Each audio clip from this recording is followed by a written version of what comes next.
Cuanto más desesperadamente persigues algo, más parece alejarse de ti. No es una ilusión, no es mala suerte. Es una ley profunda de la psicología humana que muy pocos comprenden realmente y que cuando finalmente se entiende, lo cambia todo. Piensa en esto por un momento. ¿Cuántas veces has querido tanto a alguien que empezaste a hacer cosas que en el fondo sabías que no debías hacer? ¿Cuántas veces enviaste ese mensaje de más, cediste cuando no querías ceder, te doblaste cuando deberías haberte mantenido firme? ¿Y qué pasó? La persona no se acercó más, al contrario, pareció retroceder. Pareció perder algo que antes tenía hacia ti. Ese brillo, esa curiosidad, esa atracción que al principio era tan evidente. Y tú te quedaste ahí, confundido, preguntándote qué hiciste mal, pensando quizás que no fuiste suficiente, que deberías haber hecho más, que si hubieras dicho las palabras correctas, si hubieras actuado de otra manera, las cosas habrían sido distintas. Pero te voy a decir algo que quizás nadie te ha dicho con esta claridad. El problema no era que hiciste poco.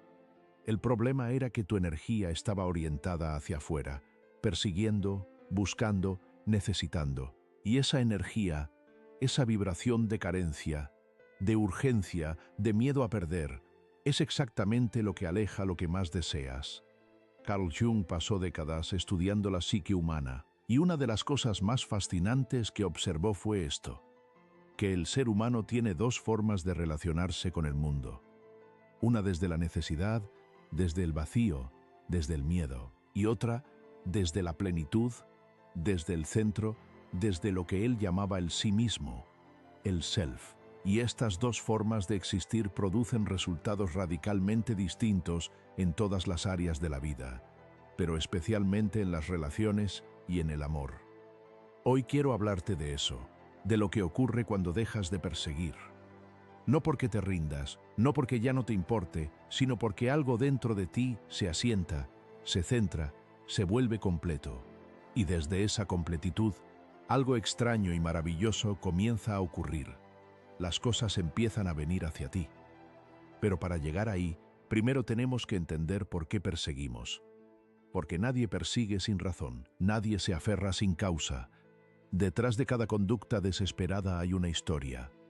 Hay una herida, hay algo que aprendiste sobre ti mismo en algún momento de tu vida que te hizo creer que necesitabas ganarte el amor, que necesitabas demostrar tu valor, que el afecto era algo que se obtenía con esfuerzo y no algo que simplemente eras capaz de recibir. Déjame contarte algo. Hace algunos años tuve un paciente, lo llamaré Andrés, un hombre inteligente, sensible, con una vida aparentemente ordenada. Tenía trabajo, amigos, una vida social activa, pero cuando se enamoraba, algo en él cambiaba radicalmente. Se volvía irreconocible. Empezaba a monitorear constantemente las respuestas de la otra persona. Analizaba cada mensaje, cada tono de voz, cada mirada. Se preguntaba sin cesar si estaba siendo suficientemente interesante, suficientemente atractivo, suficientemente valioso. Y cuanto más pensaba en eso, más actuaba desde ese lugar de inseguridad. Y cuanto más actuaba desde ese lugar, más se alejaba la persona que le gustaba. Un día me dijo algo que me quedó grabado. Me dijo, es como si yo fuera un imán al revés. Todo lo que quiero, lo repelo. Y yo le respondí, no eres un imán al revés. Eres un imán que todavía no sabe que ya tiene carga propia. Eso es lo que quiero explorar contigo hoy. Esa carga propia, ese campo magnético interior que todos tenemos pero que muchos hemos aprendido a ignorar, a suprimir, a desconfiar. Jung tenía un concepto que me parece extraordinariamente relevante para esto. Lo llamaba la individuación. Es el proceso por el cual una persona se convierte en quien realmente es, no en quien sus padres quisieron que fuera. No en quien su cultura le dijo que debía ser, no en quien sus relaciones pasadas le hicieron creer que era, sino en quien es en su esencia más profunda. Y este proceso, la individuación, no es algo que ocurra de manera cómoda. No es una revelación tranquila que llega un domingo por la mañana mientras tomas café.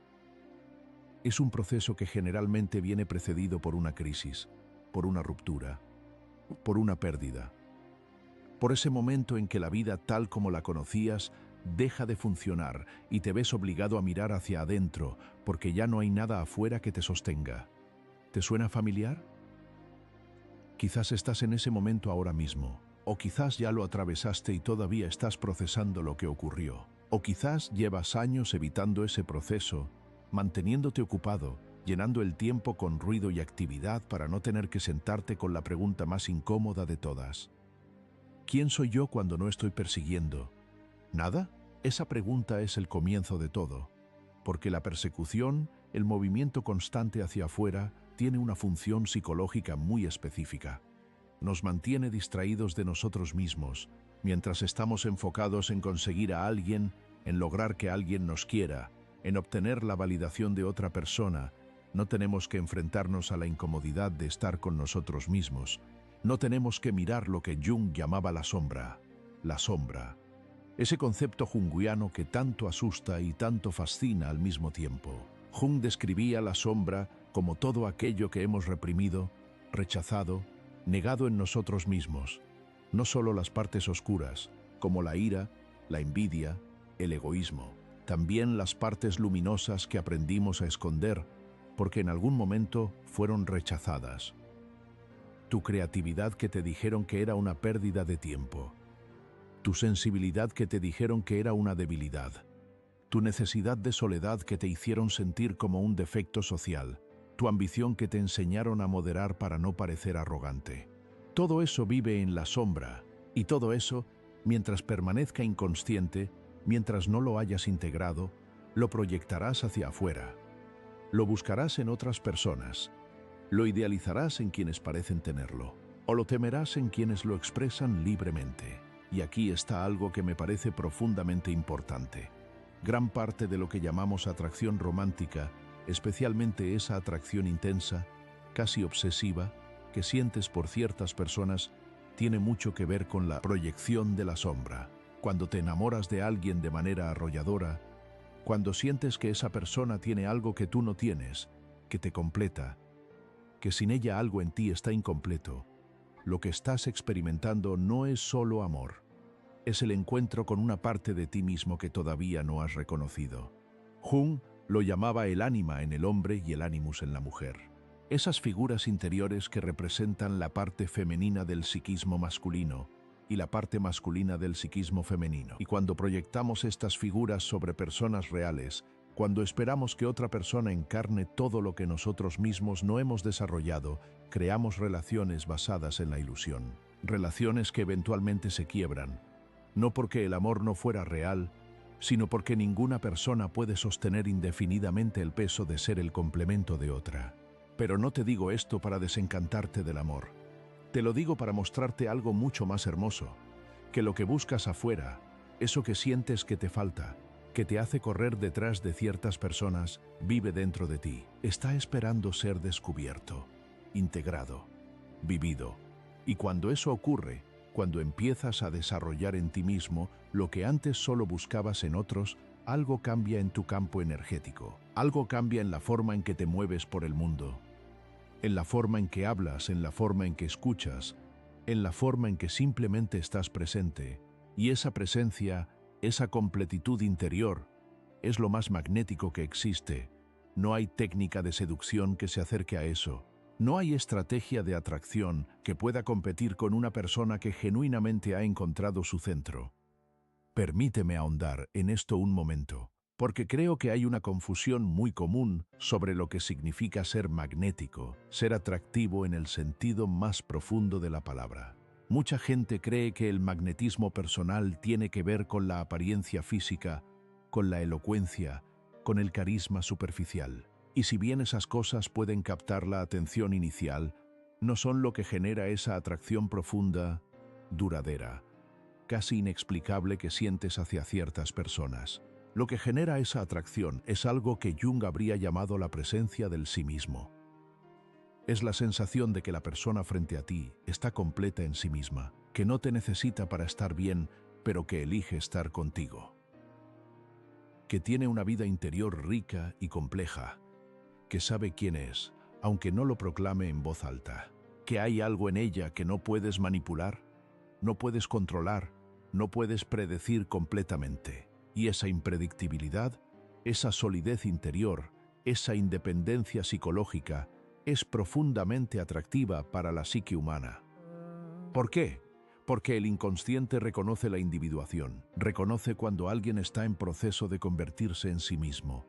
Y eso despierta algo en nosotros, nos recuerda nuestra propia posibilidad de completitud.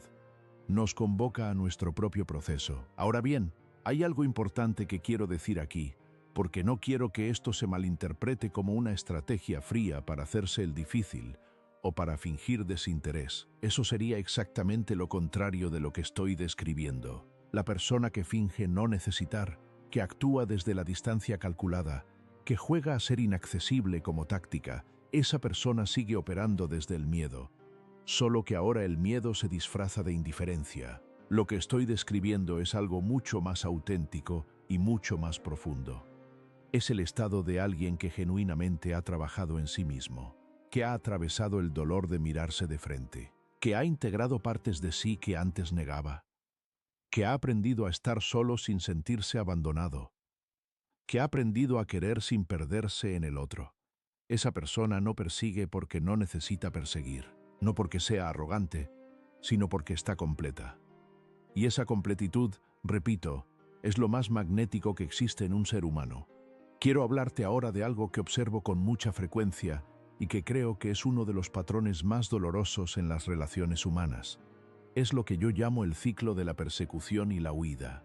Y es un ciclo que tiene raíces muy profundas en la psicología del apego, pero también en la dinámica de la sombra junguiana. El ciclo funciona más o menos así. Una persona, llamémosla la perseguidora, tiene una herida de abandono. En algún momento de su historia, aprendió que el amor podía desaparecer, que las personas se van, que necesita aferrarse para no perder lo que ama. Entonces, cuando se siente amenazada por la posibilidad de perder a alguien, persigue, se acerca demasiado.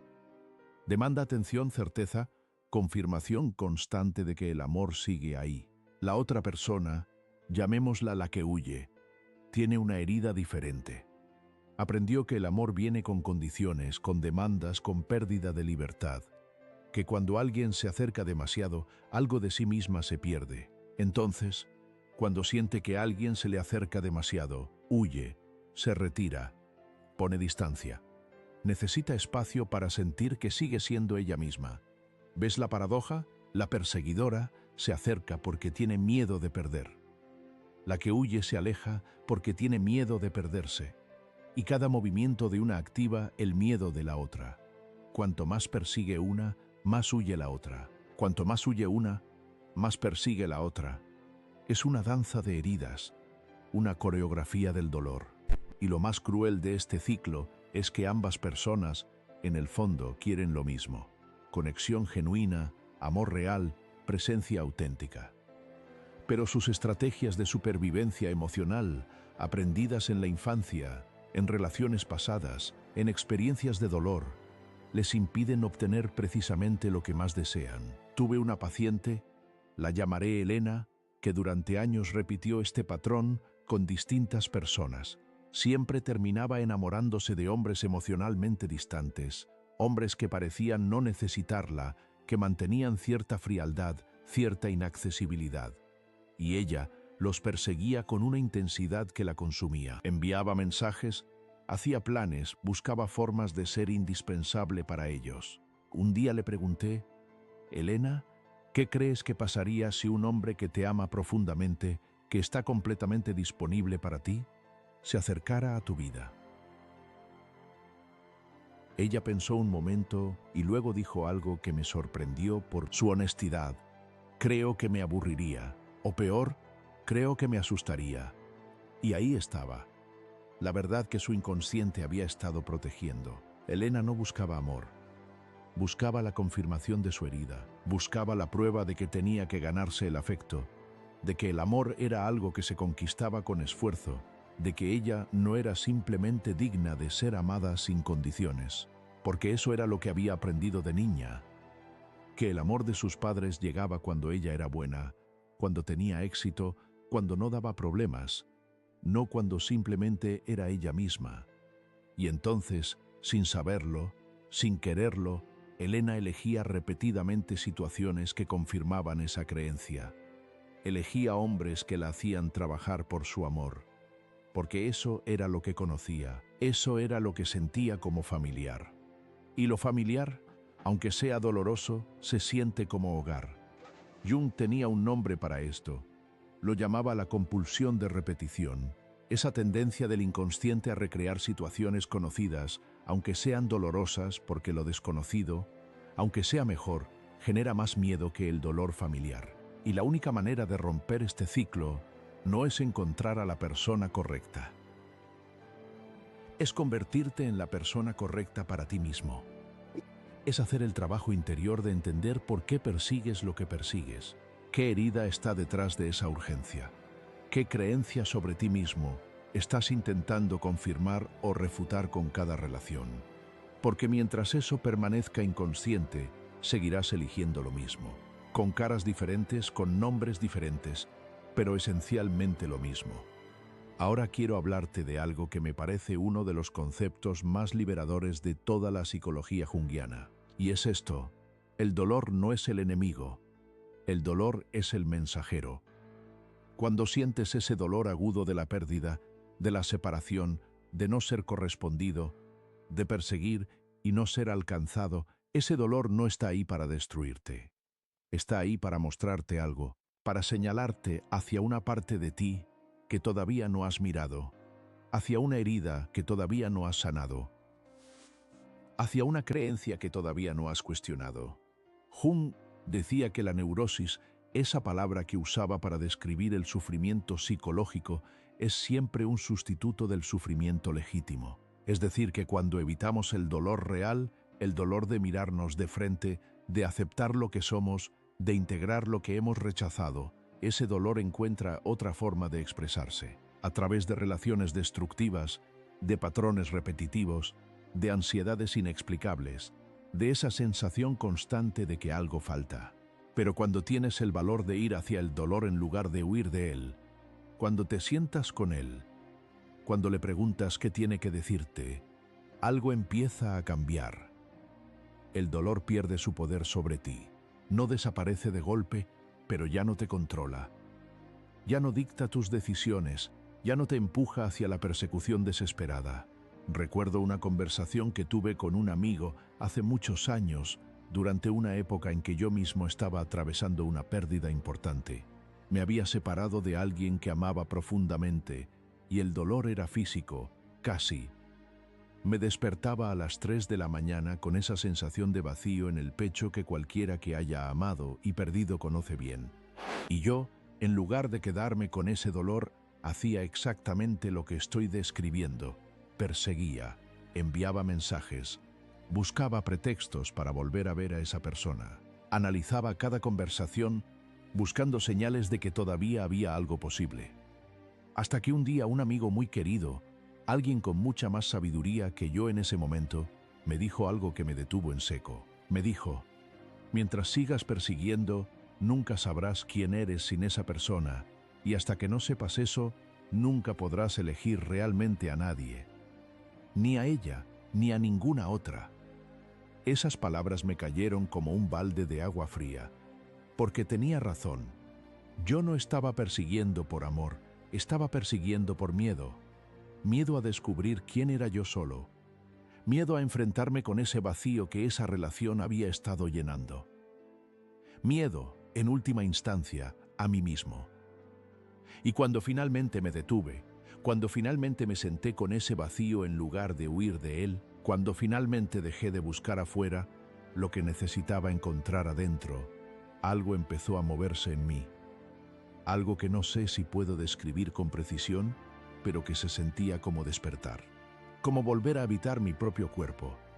Como recordar que yo existía más allá de esa relación, más allá de esa pérdida, más allá de ese dolor.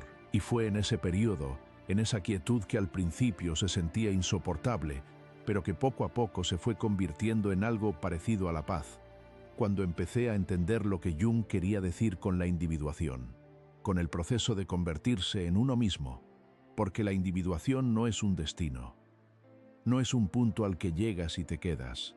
Es un proceso continuo de descubrimiento, de integración, de expansión de la conciencia. Es el proceso de ir conociendo cada vez más de ti mismo, las partes que amas y las partes que temes, las partes que celebras y las partes que escondes, y de ir integrando todo eso en una imagen más completa, más honesta, más auténtica de quién eres. Y ese proceso, ese movimiento hacia la totalidad, es lo que genera el magnetismo del que estamos hablando. No es un truco, no es una técnica, es el resultado natural de alguien que está genuinamente comprometido con conocerse a sí mismo. Quiero explorar ahora algo que creo que es fundamental para entender por qué dejamos de perseguir y qué ocurre cuando lo hacemos. Y tiene que ver con la energía, no en el sentido místico o esotérico, sino en el sentido psicológico más concreto. Cada uno de nosotros tiene una cantidad limitada de energía psíquica. Jung lo llamaba la libido, aunque usaba este término de manera mucho más amplia que Freud. Para Jung, la libido era simplemente la energía vital, la energía que anima todas nuestras acciones, pensamientos, emociones y relaciones. Cuando perseguimos, cuando estamos obsesionados con alguien o con algo, cuando nuestra mente está constantemente orientada hacia afuera buscando validación, aprobación, correspondencia, esa energía fluye hacia afuera, se derrama. Se desperdicia en un movimiento que, en la mayoría de los casos, no produce el resultado deseado. Pero cuando esa energía se retira del objeto de persecución y se dirige hacia adentro, hacia el propio proceso de crecimiento, hacia los propios proyectos, hacia la propia vida interior, algo extraordinario ocurre. Esa energía, que antes se disipaba en la persecución, ahora se concentra, se vuelve densa, se convierte en presencia. Y esa presencia, esa densidad energética, que emana de alguien que está completamente habitando su propia vida, es percibida por los demás de manera casi inconsciente. No saben exactamente qué es. No pueden nombrarlo, pero lo sienten y los atrae. Piensa en las personas que conoces y que tienen ese algo, ese no sé qué que hace que quieras estar cerca de ellas, que su presencia sea reconfortante y estimulante al mismo tiempo, que cuando hablan escuchas, que cuando están en una habitación las notas. ¿Qué tienen esas personas? Si las observas con atención, verás que generalmente comparten una característica. Están completamente presentes en su propia vida. Tienen proyectos que les apasionan. Tienen una relación honesta consigo mismas. No están constantemente buscando la aprobación de los demás. No se definen por lo que otros piensan de ellas. Tienen, en el sentido más literal de la palabra, un centro de gravedad propio, y ese centro de gravedad es lo que atrae. Literalmente, como un planeta que tiene suficiente masa para generar su propio campo gravitacional. Ahora bien, ¿cómo se desarrolla ese centro? ¿Cómo se construye esa presencia? ¿Cómo se llega a ese estado de completitud interior que hace que dejes de perseguir naturalmente, no porque te hayas rendido, sino porque ya no necesitas perseguir?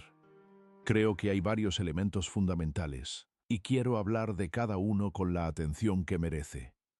El primero es lo que yo llamaría el encuentro con la sombra. Ya hablé de esto antes, pero quiero profundizar porque creo que es el trabajo más importante y el más evitado. La sombra no es solo lo negativo, es todo lo que hemos rechazado de nosotros mismos. Y mientras permanezca en la oscuridad del inconsciente, seguirá gobernando nuestra vida de manera invisible. Seguirá influyendo en nuestras elecciones, en nuestras reacciones, en los patrones que repetimos. Integrar la sombra no significa actuar desde ella. No significa que si tienes rabia reprimida debas explotar sobre los demás. Significa reconocerla, aceptar que existe, entender de dónde viene y encontrar formas saludables de expresar o transformar esa energía. ¿Cómo saber qué está en tu sombra? Una de las formas más directas que Jung sugería era observar tus reacciones intensas hacia los demás. Cuando alguien te irrita profundamente, cuando alguien te genera una antipatía inmediata e irracional, cuando alguien te parece insoportablemente arrogante, superficial, débil o cualquier otra cosa que te genere una reacción desproporcionada. Ahí hay una proyección. Ahí hay algo de ti mismo que no has reconocido. Y también, en el sentido contrario, cuando alguien te fascina de manera casi obsesiva, cuando idealizas a alguien hasta el punto de perder el sentido de la realidad, cuando sientes que esa persona tiene algo que tú jamás podrías tener, ahí también hay una proyección. Ahí también hay algo de ti mismo que no has reconocido. Pero esta vez es algo luminoso, algo que has reprimido porque en algún momento te pareció peligroso o inalcanzable. El trabajo de integración de la sombra es el trabajo de retirar esas proyecciones, de decir, en lugar de esa persona es insoportablemente arrogante. Hay algo en esa arrogancia que me activa porque tiene que ver con algo mío. Y en lugar de esa persona tiene algo que yo nunca tendré. Hay algo en esa persona que me señala una cualidad que yo mismo podría desarrollar. Este trabajo no es fácil, requiere honestidad brutal, requiere la disposición de ver en ti mismo cosas que preferirías no ver. Pero el resultado es extraordinario. Cada vez que integras una parte de tu sombra, recuperas energía, recuperas una parte de ti mismo que estaba perdida. Y te vuelves, inevitablemente, más completo. El segundo elemento es lo que llamaría el desarrollo del mundo interior. Jung hablaba mucho de la importancia de la vida interior, del sueño, de la imaginación activa, de la reflexión profunda. En un mundo que cada vez más nos empuja hacia la superficie, hacia el rendimiento, hacia la productividad constante, hacia el ruido digital permanente, cultivar una vida interior rica es casi un acto de rebeldía. Pero es también, creo, una de las fuentes más poderosas de magnetismo personal. Porque una persona con una vida interior rica tiene algo que dar. Tiene profundidad, tiene perspectiva, tiene esa capacidad de ver las cosas desde ángulos que otros no ven. Y eso es irresistiblemente atractivo. Cómo se cultiva la vida interior. A través de la soledad elegida, no la soledad como castigo o como huida, sino la soledad como espacio de encuentro contigo mismo. A través de la escritura reflexiva, de anotar tus pensamientos, tus sueños, tus preguntas, tus observaciones. A través de la lectura profunda, no solo de entretenimiento, sino de ideas que te desafíen, que te expandan, que te hagan preguntar cosas que antes no te preguntabas. A través del arte, de cualquier forma de expresión creativa que te permita dar forma a lo que vive en tu interior. Y sí, a través de la psicoterapia, del trabajo con un profesional que pueda ayudarte a explorar los territorios de tu psique que son difíciles de explorar solo. No porque estés roto, sino porque todos necesitamos un espejo, todos necesitamos a alguien que nos ayude a ver lo que no podemos ver desde adentro. El tercer elemento es quizás el más contraintuitivo, y es este: aprender a tolerar la incertidumbre en las relaciones. Una de las razones por las que perseguimos es porque no toleramos no saber, no toleramos la ambigüedad, no toleramos el espacio entre el deseo y la respuesta. Cuando enviamos ese mensaje de más, cuando presionamos para tener la conversación antes de que sea el momento, cuando necesitamos que la otra persona defina lo que hay entre ustedes antes de que la relación haya tenido tiempo de desarrollarse naturalmente. Lo que estamos haciendo es intentar controlar la incertidumbre, intentar reducir la ansiedad que genera no saber. Pero la incertidumbre es parte inevitable de cualquier relación real. Cualquier conexión genuina entre dos personas contiene misterio, contiene apertura, contiene la posibilidad de que las cosas vayan en una dirección u otra.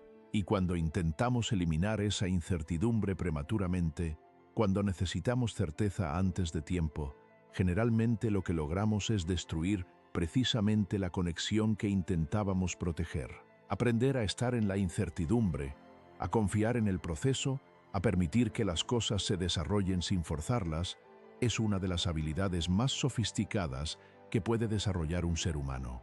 Y es también, curiosamente, una de las más atractivas, porque transmite una confianza profunda, no en la otra persona necesariamente, sino en ti mismo, en tu capacidad de estar bien independientemente de cómo resulten las cosas.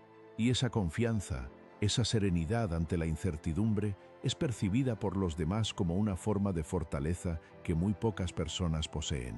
Quiero hablarte ahora de algo que me parece crucial y que creo que no se dice con suficiente frecuencia: la diferencia entre el amor consciente y la dependencia emocional. Porque creo que muchas veces confundimos las dos cosas, y esa confusión nos cuesta muy caro. La dependencia emocional se disfraza de amor. Tiene la misma intensidad, la misma urgencia, el mismo dolor cuando la otra persona no está. Pero en el fondo es algo diferente. La dependencia emocional es, en esencia, un intento de usar a otra persona para completar algo que sientes incompleto en ti mismo. Es buscar en el otro la validación, la seguridad, el sentido de valor que no has encontrado dentro de ti. Y el problema no es que esto sea moralmente malo. El problema es que no funciona, porque ninguna persona puede darte lo que solo tú puedes darte a ti mismo. Ninguna cantidad de amor externo puede llenar el vacío que viene de no amarte a ti mismo.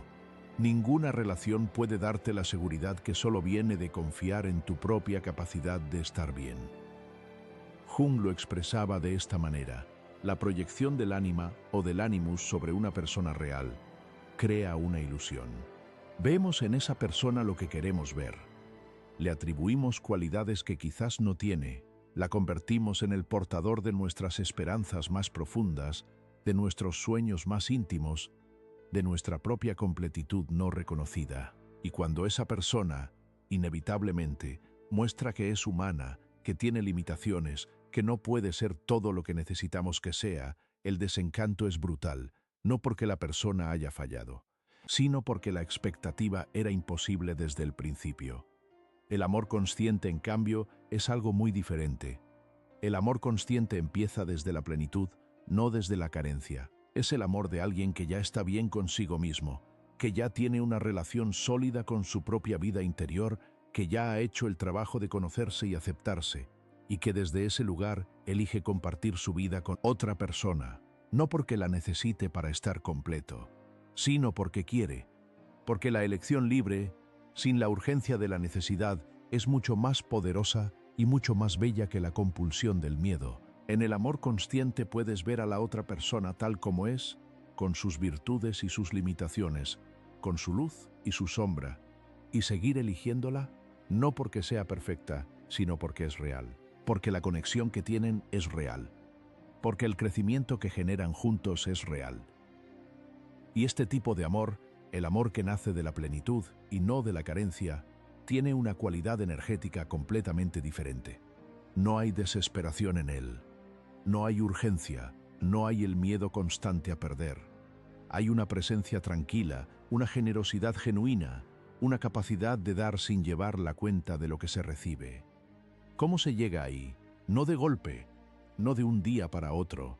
Se llega a través del proceso que hemos estado describiendo, a través del trabajo de individuación, a través del encuentro con la sombra, a través del desarrollo de la vida interior, a través de aprender a estar solo, sin sentirse solo, a través de todas esas noches en que elegiste quedarte contigo mismo en lugar de huir hacia el ruido o hacia la persecución.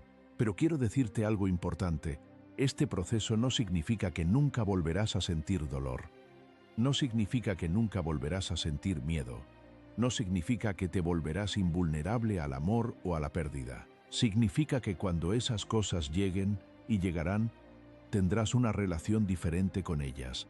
No te definirán, no te controlarán, no te empujarán hacia la persecución desesperada. Serán simplemente parte de la experiencia humana, parte del precio extraordinariamente bello de estar vivo y de amar. Hay algo que quiero explorar contigo ahora, algo que creo que está profundamente relacionado con todo lo que hemos estado hablando, y es la relación entre la energía femenina y la energía masculina dentro de cada uno de nosotros. No en el sentido de género, sino en el sentido psicológico junguiano. Jung describía dos principios fundamentales que operan en toda psique humana, independientemente del género biológico. El principio masculino, al que llamaba logos, asociado a la claridad, la dirección, la acción, la racionalidad, la estructura. y el principio femenino, al que llamaba Eros, asociado a la conexión, la receptividad, la intuición, la fluidez, la profundidad emocional. Una psique sana, según Jung, no es aquella que ha desarrollado uno de estos principios a expensas del otro. Es aquella que ha logrado una integración creativa de ambos, que puede actuar con claridad y dirección cuando es necesario, y también puede abrirse, recibir, sentir, conectar cuando es el momento. Y lo que observo, con mucha frecuencia, es que la persecución, ese patrón del que hemos estado hablando, tiene mucho que ver con un desequilibrio entre estos dos principios, con un exceso de energía masculina, sin el contrapeso de la energía femenina, o viceversa. Cuando perseguimos, estamos actuando desde una energía masculina desequilibrada. Estamos en modo de acción constante, de movimiento, de búsqueda, de conquista, pero sin la receptividad de la energía femenina, sin la capacidad de simplemente estar, de esperar, de confiar, de dejar que las cosas vengan. Esa acción se convierte en compulsión, en urgencia, en desesperación.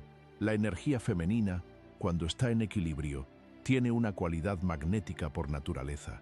No persigue, atrae, no corre hacia, invita a que vengan hacia ella. No necesita demostrar su valor, lo irradia. Y esto no es algo exclusivo de las mujeres. Los hombres también tienen esta energía dentro de ellos, en lo que Jung llamaba el ánima. Y cuando un hombre aprende a conectar con esa parte de sí mismo, cuando desarrolla su capacidad de receptividad, de profundidad emocional, de presencia tranquila, sin perder su claridad y su dirección, se vuelve extraordinariamente magnético. Del mismo modo, una mujer que ha desarrollado su animus, su capacidad de acción clara, de dirección, de establecer límites, de saber lo que quiere y moverse hacia ello sin ansiedad, sin la urgencia de la necesidad. Esa mujer también tiene una presencia que atrae de manera poderosa. El equilibrio entre estos dos principios dentro de uno mismo crea una totalidad que el inconsciente colectivo, la mente profunda de todos nosotros, reconoce y hacia la que se siente irresistiblemente atraído. Permíteme hablar ahora de algo que me parece uno de los momentos más transformadores en el proceso de dejar de perseguir. Y es el momento en que te das cuenta de que el vacío que has estado intentando llenar con otra persona no es en realidad un vacío, es un espacio de posibilidad. Hay una diferencia enorme entre un vacío y un espacio. Un vacío es algo que falta, algo que necesita ser llenado.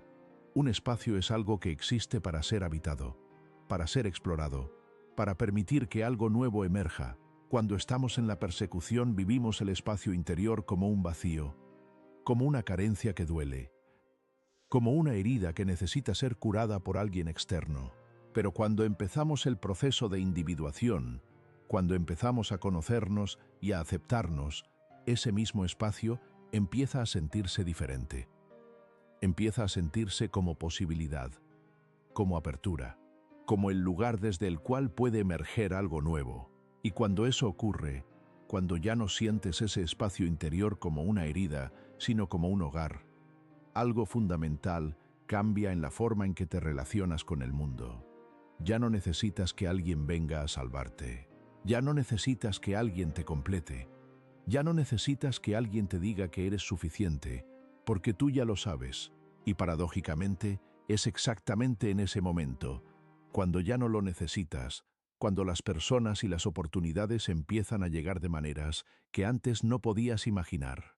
No porque el universo sea una máquina de vending que te recompensa cuando te portas bien psicológicamente, sino porque cuando cambias tu estado interior, cuando cambias la energía desde la que operas, cambias lo que percibes, lo que comunicas, lo que atraes. Empiezas a ver oportunidades que antes no veías porque estabas demasiado enfocado en lo que no tenías.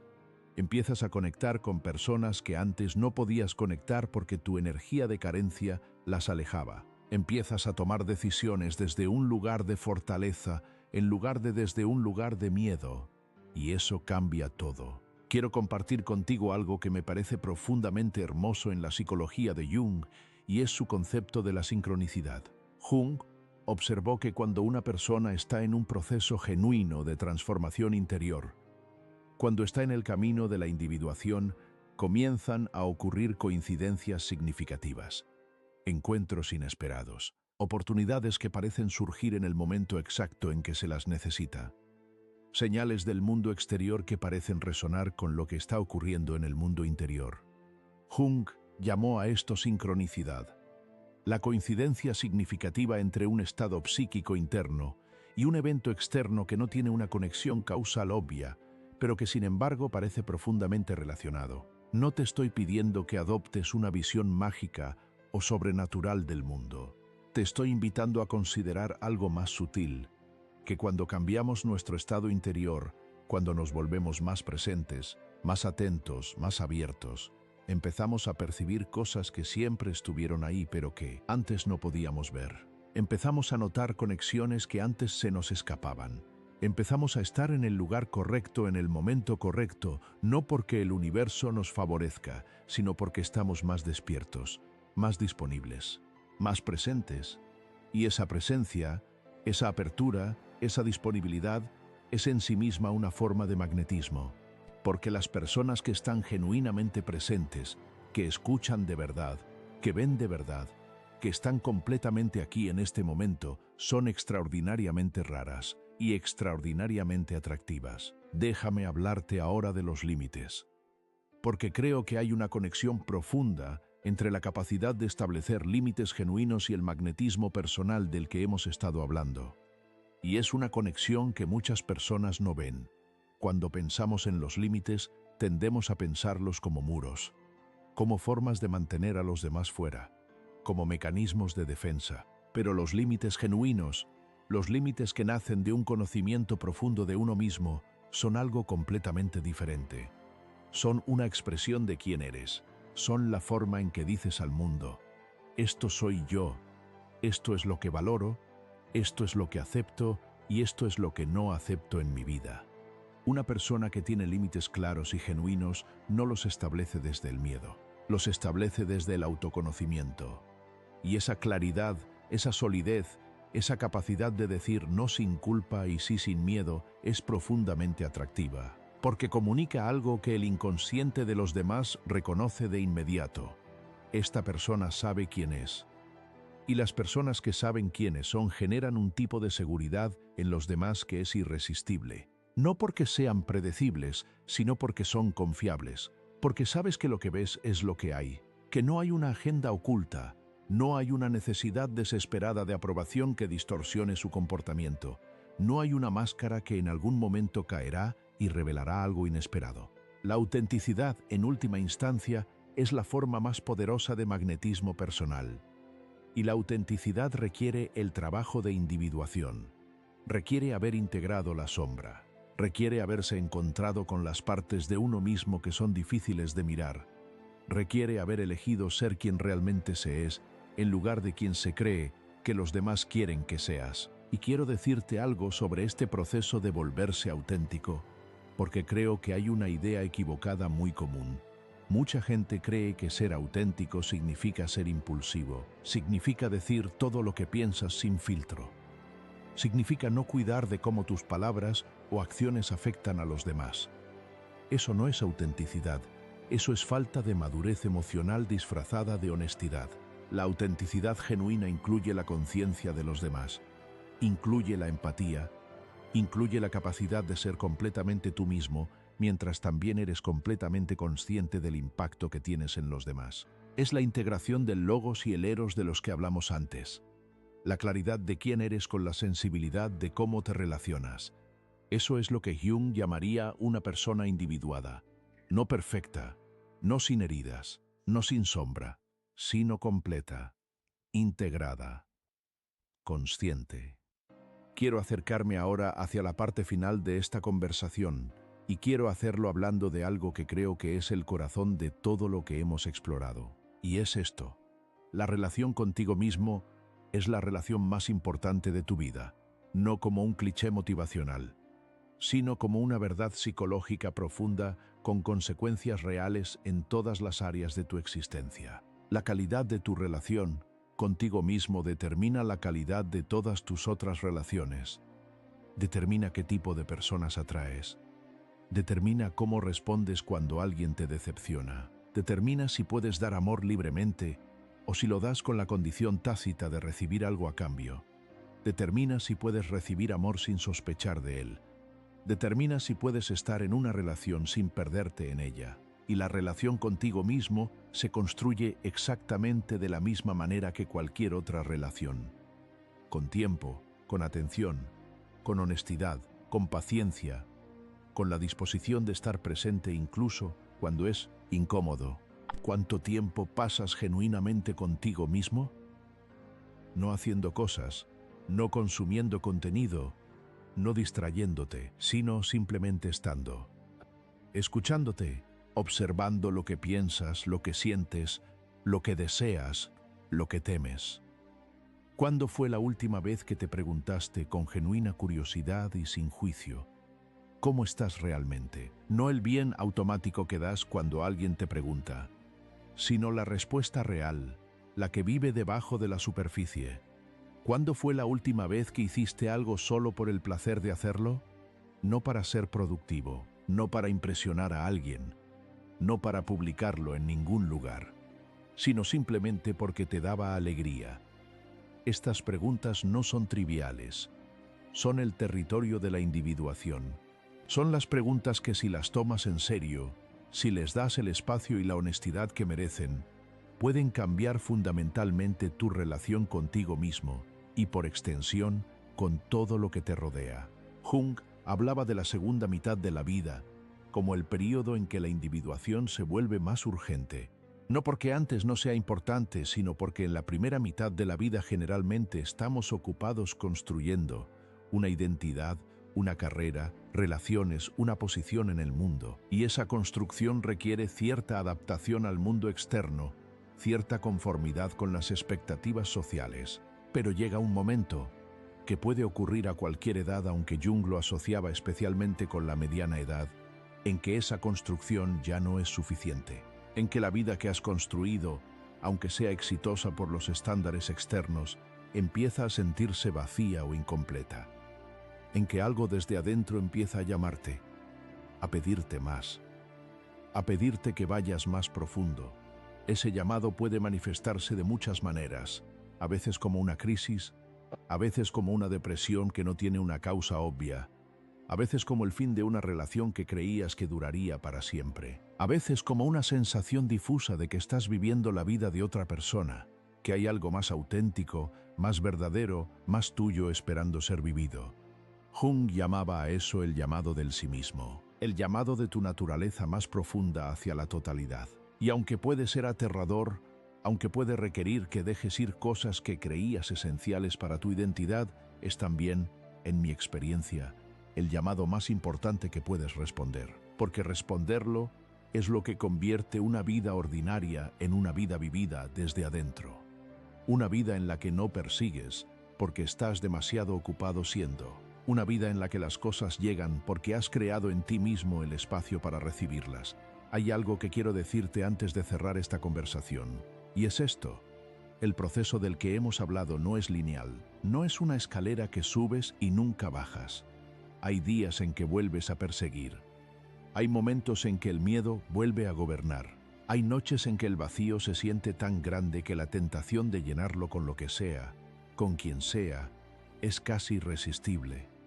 Y eso no significa que hayas fallado, significa que eres humano, significa que el proceso continúa, que la individuación no es un logro que se alcanza y se mantiene para siempre, sino un camino que se recorre día a día, con altibajos, con retrocesos, con momentos de claridad extraordinaria y momentos de confusión total. Lo que cambia con el tiempo no es que dejas de sentir el miedo o el dolor. Lo que cambia es tu relación con ellos. Empiezas a reconocerlos más rápido. Empiezas a entender lo que te están diciendo en lugar de simplemente reaccionar a ellos. Empiezas a tener más opciones en cómo responder. Y eso, esa mayor libertad interior, esa mayor conciencia de tus propios procesos, es lo que Jung llamaba el fruto de la individuación, no la perfección, no la ausencia de sufrimiento, sino una relación más honesta, más consciente, más libre con tu propia vida interior. Recuerdo haber leído una vez una frase de Jung que me pareció una de las más honestas que he encontrado en toda la literatura psicológica. Decía algo así: conocer tu propia oscuridad es el mejor método para lidiar con la oscuridad de los demás, porque cuando has mirado de frente tus propias sombras, cuando las has reconocido y aceptado como parte de ti, ya no tienes que proyectarlas sobre otros. Ya no tienes que ver en los demás lo que no puedes ver en ti mismo, y eso libera. Libera tus relaciones de una cantidad enorme de distorsión, de proyección, de malentendidos, y libera también tu energía. Esa energía que antes se iba en la persecución, en la defensa, en la proyección, ahora está disponible para algo mucho más interesante: vivir.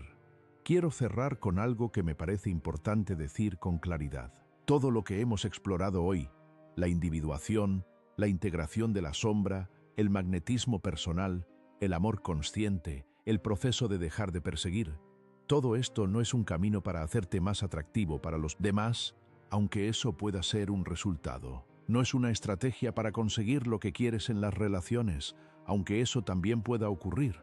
Es, en el fondo, una invitación a vivir tu propia vida, tu vida real, la vida que es tuya y de nadie más.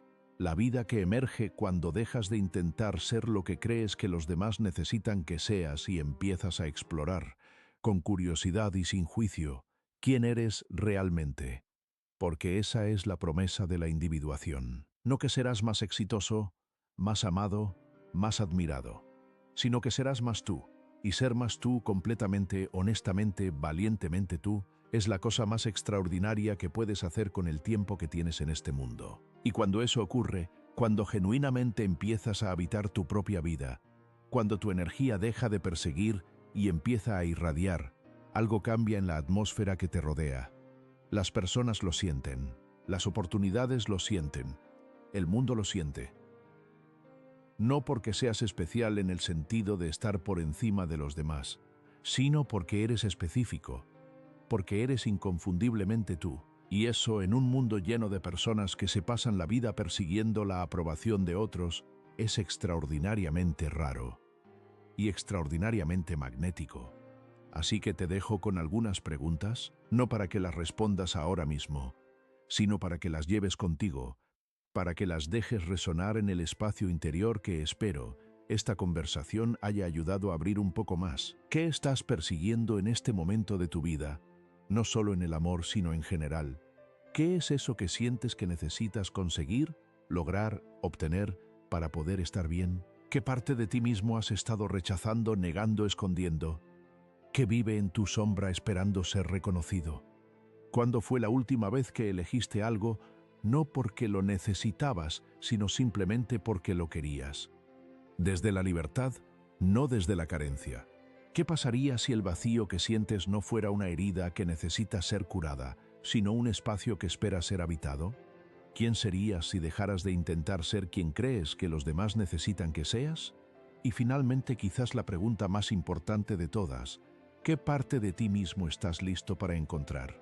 Porque cuando estés listo para hacerte esas preguntas con honestidad, cuando estés dispuesto a sentarte con las respuestas, aunque sean incómodas, cuando tengas el valor de mirar hacia adentro con la misma intensidad con la que has estado mirando hacia afuera, algo cambiará, no de golpe, no dramáticamente, sino de la manera más profunda y duradera que existe, desde adentro hacia afuera. Y ese cambio, ese movimiento desde la persecución hacia la presencia, desde la carencia hacia la plenitud, desde la búsqueda hacia el encuentro, ese cambio es el comienzo de todo lo que realmente quieres, no el final del camino, el comienzo. Y eso, en sí mismo, es ya algo extraordinario.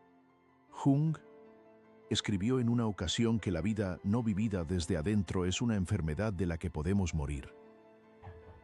Y yo creo que tenía razón. No en el sentido literal, aunque el estrés crónico del miedo y la persecución tiene consecuencias físicas reales, sino en el sentido más profundo. Una vida vivida desde la persecución, desde el miedo, desde la necesidad constante de validación externa, es una vida que se consume en su propia urgencia. Una vida que nunca llega a habitarse completamente. Una vida que pasa corriendo detrás de algo que, paradójicamente, solo puede encontrarse cuando uno se detiene.